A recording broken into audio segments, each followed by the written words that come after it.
Bismillahirrahmanirrahim. Assalamu alaikum students. Today we are going to start The Prisoner of Zenda, a novel by Anthony Hope, and this novel is the part of your syllabus in intermediate final year. And uh, what is very interesting in this novel that it's very easy to go through, and it has got wonderful vocabulary and wonderful story as well. And remember students, that if you really want to improve your language, if you want to take your language to the next level, then you must go through a few novels in your life. And because novels actually improve your language, they improve your vocabulary, they help you to understand the temperament of that language, and also they help you to be able to think in that language. And that is the real secret of mastering a language. So from this point of view, going through The Prisoner of Zenda is a very important task in intermediate. And unfortunately, what I have observed, that mostly the teachers do not complete it in the college, and we simply are told a story in 1 or 2 days, and then later on we start dealing with the characters about whom we have to write down in the exams. So here I will try to go through the detailed summary of this novel, and moreover I will first of all introduce to you the characters of this novel, and then we will move forward to the summary, and surely the introduction to these characters will help you to understand this novel better. The Prisoner of Zenda. Zenda actually is the name of a city that is situated in Ruritania. So Ruritania is also an imaginary state that Anthony Hope, the writer of this novel, has shown to be situated in Europe. And this particular country, Ruritania, is visited by Rudolf Rassendyll. Rudolf Rassendyll is the hero of this novel, who visits Ruritania to observe the coronation ceremony of the king of Ruritania, who also is his distant relative. Okay, so he visits Ruritania to observe the coronation ceremony. रस्म ताजपोशी, coronation का मतलब होता है ताजपोशी की रस्म. So he visits Ruritania to visit the coronation ceremony of the king of Ruritania, and there, being exactly alike to the king, he had to perform as a king. So this is also an interesting fact of this story, that when he reaches Ruritania, he finds out that the king and they both are exactly alike. They both resemble to each other so much that people cannot recognize them. So he had to, so there, being exactly alike to the king, he had to perform as a king, as the real king is kidnapped by his stepbrother, who does not want him to be the king. So that is how the story of this novel begins, and the cat and mouse play starts, and we will go through the summary of each and every chapter, and it will also help us to understand the story, enjoy the story, and moreover, when we will read the actual novel, it will also help us to understand that novel in depth as well. So let's begin. First of all, let's be acquainted with the characters. Rudolf Rassendyll. Rudolf Rassendyll is novel ka hero. English gentleman, independent, means educated on the continent, speaker of perfect German and excellent French. So these are the wonderful characteristics about Rudolf Rassendyll, that he is an independent, he's a man of independent means, and he is educated on the continent. Educated on the continent से मुराद ये कि Europe के मुख्तलिफ शहरों में जो है उसने तालीम हासिल की हुई है, and he is a speaker of perfect German and excellent French. Good shot से मुराद है कि उसकी गनमैनशिप जो है, यानी कि उसे बंदूक भी बहुत अच्छी चलानी आती है, रिवॉल्वर उसे बहुत अच्छा चलाना आता है. गुड हॉर्समैन, और एक बहुत ही अच्छा हॉर्समैन भी है, यानी कि घुड़सवारी भी उसको आती है बहुत अच्छी. And competent swordsman, that means उसको तलवार चलाने का फन भी बहुत जबरदस्त आता है. So these are the things, and it shows that Rudolf Rassendyll जो है एक बड़ा ही एक्टिव, एक बड़ा ही फुल ऑफ लाइफ किस्म का नौजवान है, and he is also the hero of this novel. Lord Burlesdon, Rudolf Rassendyll's elder brother. Lord Burlesdon Rudolf Rassendyll का बड़ा भाई है, और ये एक बहुत बड़े ओहदे पर फायज है, और सारा दिन पढ़ाई करता है, और मुख्तलिफ किस्म की इसने किताबें भी लिखी हुई हैं, और बहुत ही ज़्यादा जो है ये टैलेंटेड इंसान है. और रूडोल्फ रसेंडल के मुकाबले में एक बिल्कुल ही जो है मुख्तलिफ इंसान है, क्योंकि एक लगी बंधी रूटीन के साथ जो है ये ज़िंदगी गुजारना पसंद करता है, और he is active in public affairs, मुलाजिम भी है कहीं पर, एक बहुत बड़े ओहदे पर है, हुकूमत में कहीं फाइज है। और लेडी बर्लेसडन जो कि इसकी मिसेस है, she is the sister in law of Rudolf Rassendyll. उसके बाद जनाब जॉर्ज फेदरले, जब रूडोल्फ रसेंडल रूरिटानिया जाने के बहाने फ्रांस पहले जाता है, तो वहां पर जो है ये उसे इसका दोस्त मिलता है जो कि डिप्लोमेट है इन ब्रिटिश एम्बेसी, यानी कि ये पेरिस के अंदर जो है ब्रिटिश एम्बेसी जो है वहां पर ये उसका वहां पर एक डिप्लोमेट है।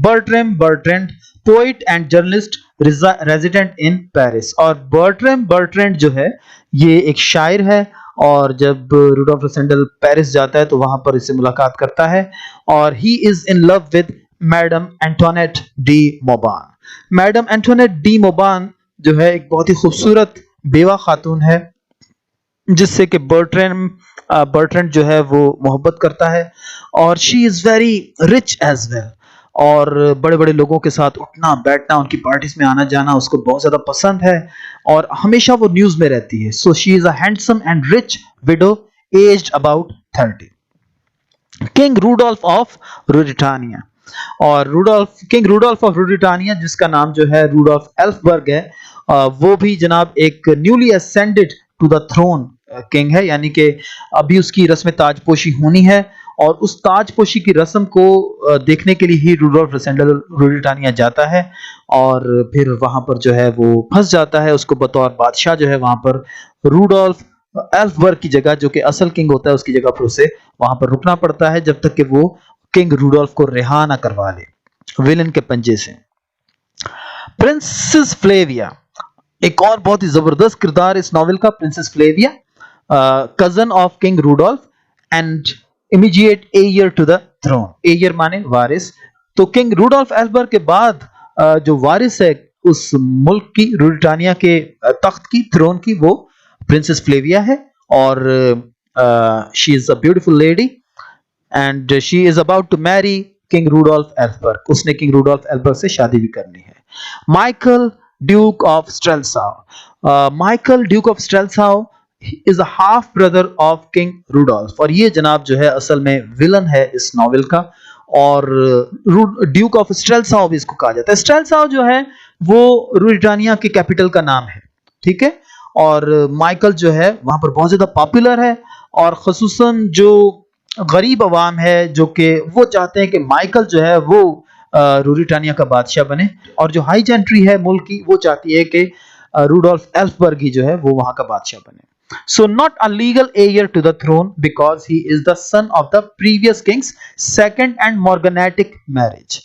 तो वो भी अगरचे भाई तो है, हाफ ब्रदर है वो रूडोल्फ एल्फबर्ग का, उस बादशाह का कि जिसकी ताजपोशी होनी है, लेकिन he is not the legal heir, यानी कि वो कानूनी वारिस नहीं है रूरिटानिया के तख्त का, और उसको जो है अगर वारिस बनना है तो उसे जो है प्रिंसेस फ्लेविया से शादी करनी पड़ेगी, और इसी वजह से वो चाहता है कि किसी तरीके से वो अपने भाई को रास्ते से हटाए, और उसके बाद प्रिंसेस फ्लेविया से शादी का उसका रास्ता हमवार हो जाए, और उसके बाद वो वहां का बादशाह भी बन जाए। So he is not the legal heir to the throne because he is the son of the previous king second and morganatic marriage. Morganatic marriage का मतलब होता है ऐसी शादी जो कि आप अपने खानदान से निचले तबके के खानदान में करते हैं। तो वहां का रिवाज था कि अगर बादशाह एक मॉर्गनेटिक मैरिज करेगा, यानी कि ऐसी मैरिज जो कि निचले तबके के खानदान में होगी, तो उस सूरत में वहां से जो उसकी औलाद होगी वो किसी भी सूरत में रूरिटानिया की वारिस नहीं होगी, वो वहां पर हुकूमत नहीं करेगी। Owner of the castle of Zenda, और वो जो है जेंडा के किले का मालिक भी है। यही जेंडा का किला है जहां पर जो है बादशाह को अगवा करने के बाद जो है रखा जाएगा, एंड द सराउंडिंग स्टेट, उसके इर्द गिर्द जितनी भी स्टेट है यानी कि जागीर है, वो उसका ओनर है। अच्छा जनाब, कर्नल सेप्ट एक और जबरदस्त किरदार इस नॉवेल का, कर्नल सेप्ट, और Colonel Sapt is in the service of king Rudolf, यानी कि ये किंग रूडोल्फ एल्फबर्ग का सच्चा और सही जो है वो वफादार मुलाजिम है, और यही असल में जो है बुनियादी किरदार अदा करता है किंग रूडोल्फ को, यानी कि उसकी सल्तनत को बचाने में जब वो अगवा हो जाता है, और यही मजबूर करता है रूडोल्फ रसेंडल को, इस नॉवेल के हीरो को, कि वो रूडोल्फ एल्फबर्ग की जगह पर बादशाह बनकर जो है रहे, और जब तक कि वो अपने असली किंग को रिहा ना करवा लें। Fritz von Tarlenheim in the service of King Rudolf, distant relative of Count Stanislaus von Tarlenheim. तो ये भी जो है बादशाह का खास मुलाजिम है एंड यानी कि ये डिस्टेंट रिलेटिव है किसका, काउंट स्टैनिस्लास वॉन टार्लेनहीम का, और टार्लेनहीम यानी कि उनका खानदानी नाम है, ठीक है। तो ये जो आदमी है काउंट स्टैनिस्लास वॉन टार्लेनहीम, ये एक बहुत बड़ी हवेली का मालिक है, एक बहुत बड़ी जागीर का मालिक है जो कि तकरीबन जेंडा से 5 मील के फासले पर है। So who owns a large house and state about 5 miles from Zenda, और यहीं पर इसी घर में आकर जो है ये सारे लोग आखिर में रहेंगे ताकि जेंडा जाकर जो है वो किसी तरीके से किंग को वहां से निकाल सकें, और जो नकली किंग है उसको चुपके से जो है मुल्क से निकाल दें ताकि असली किंग जो है वहां पर हुकूमत करने लग जाए। काउंटेस हेल्गा वॉन स्ट्रॉफजिन, तो काउंटेस हेल्गा वॉन स्ट्रॉफजिन जो है she is a lady in waiting to princess Flavia, यानी कि ये प्रिंसेस फ्लेविया की खास खादिमा है या सहेली है हम कह सकते हैं, और she is also you know engaged with Fritz von Tarlenheim, Fritz के साथ जो है वो एंगेज्ड भी है। और Marshal Strakencz commander in chief of the Ruritanian army.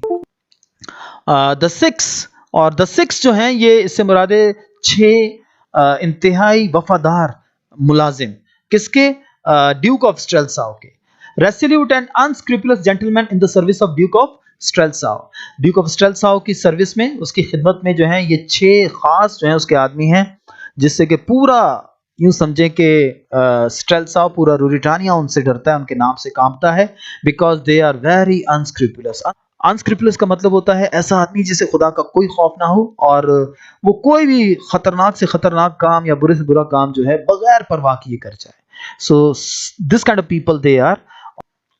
The 3 are Ruritanians and 3 are foreigners, 3 इनमें से रूरिटानिया से ताल्लुक रखते हैं और 3 जो हैं वो फॉरेनर्स हैं, यानी कि बाहर के मुल्कों के लोग हैं। और जो फॉरेनर्स हैं उनमें 3 फॉरेनर्स हैं उनमें जो है एक है डिगॉटेट जो कि फ्रांस से ताल्लुक रखता है, एक है बर्सोनिन जो कि बेल्जियम से ताल्लुक रखता है, और एक है डेचार्ड जो कि अंग्रेज है। The 3 Ruritanians are Lauengram, Krafstein and Rupert of हैंड्साउ।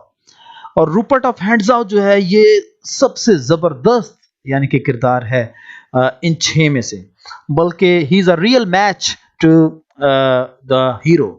अगर हीरो का अगर रियल मैच है जो कि उसका मुकाबला कर सकता है तो वो रूपर्ट ऑफ हैंड्साउ है। बड़ा ही जबरदस्त एक अनफॉरगेटेबल किरदार इस नॉवेल का। तो Rupert of Hentzau is by far the most daring and dangerous of the 6। इन 6 के 6 जो हैं इन सब में सबसे ज्यादा जो है ये खतरनाक है, and the only one two remain alive at the end of the story. ये 6 में से 5 जो हैं ये तो मारे जाएंगे, और रूपर्ट ऑफ हैंड्साउ जो है वही एक ऐसा है किरदार है जो कि आखिर में जिंदा बचेगा। ओके जनाब, उसके बाद है योहान, और योहान जो है the Duke of Strelsau's game keeper. तो ये वहां का गेम कीपर है, यानी कि शिकार के इंतजाम करता है ऑन द जेंडा स्टेट। जब भी ड्यूक ऑफ स्टेल्साउ यानी कि ब्लैक माइकल जो कि विलन इस नॉवेल का या उसके मेहमान इस स्टेट में इस रियासत में शिकार खेलने आते हैं तो वो उनका ख्याल रखता है और उनके लिए जो है वो शिकार के इंतजाम करता है, और बादशाह के लिए भी वही जो है शिकार के इंतजाम करता है। मैक्स हॉल्फ जो है योहान्स ब्रदर, ये योहान का भाई है, and the duke's body servant. Joseph one of King Rudolf's domestic servants, और जोसेफ जो है ये ड्यूक का जो है खास मुलाजिम है, उनका घरेलू मुलाजिम हम कह सकते हैं। So there are other characters in the story whose names we are not told. The chancellor, the prefect of police, prefect कहते हैं सूबेदार को, जो कि एक मौके पर रूडोल्फ रसेंडल से मिलता है, और उसके बाद the affected young gentleman in Princess Flavia's household, the 10 trusty gentlemen who were collected by Sept and Fritz von Tarlenheim to take part in the final operations at Zenda।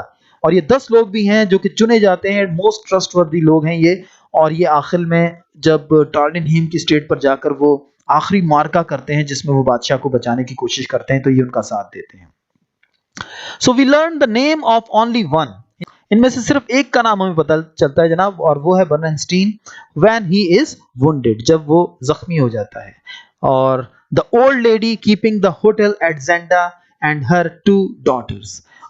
तो एक ओल्ड लेडी है जो कि जेंडा में जो है एक hotel को चलाती है और उसकी 2 बेटियां, और जब रसेंडल पहली दफा रूटानी आता है तो वो जेंडा में इन्हीं के होटल में आकर रुकता है। योहान्स mother presumably Frauenhof, since his brother was called Max Hoff, the farm girl and the brave physician। और एक फार्म गर्ल भी है आखिर में और एक ब्रेव फिजिशियन। और फिजिशियन ब्रेव इसलिए है कि आखिर में ये ही जो रूटानिया का असली किंग है उसको मरने से बचाएगा।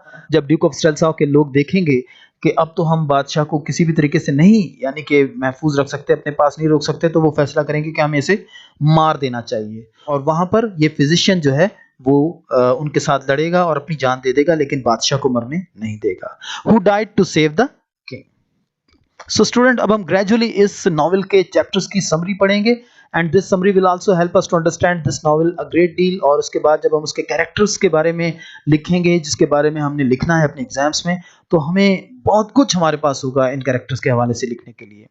सो hopefully you will enjoy this journey and just pray कि हम इसको जो है मुकम्मल कर सकें। Thank you.